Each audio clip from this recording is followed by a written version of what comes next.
Je vous le disais en titre, hier, la FIFA choisit la sénatrice Mariam Daouda pour présider le comité de normalisation de la Fédération ivoirienne de football. Qui est cette femme? À la lourde tâche de trouver une issue à l'imbroglio autour de l'élection du président de la FIFA. Élément de réponse dans ce récit de Salif Yadekwe.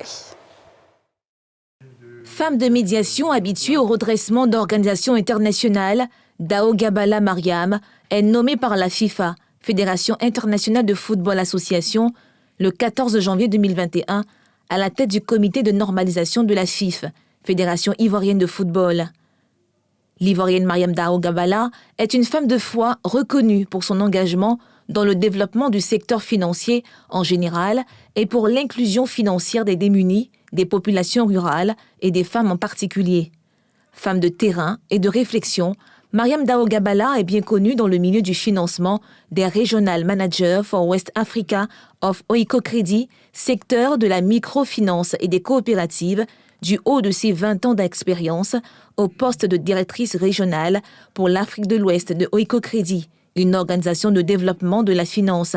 Elle a relevé le défi de soutenir la croissance et le financement des institutions de microfinance, des industries, des PME socialement responsables, des coopératives en milieu rural et des groupements de femmes.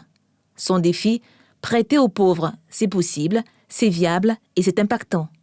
Femme de médiation habituée au redressement d'organisations internationales, elle a conduit la transition dans le management à la tête du réseau international Solidaridad. L'État de Côte d'Ivoire lui a également accordé sa confiance pour la supervision du redressement de l'UNACOPEXI, la plus grande institution de microfinance d'Afrique de l'Ouest.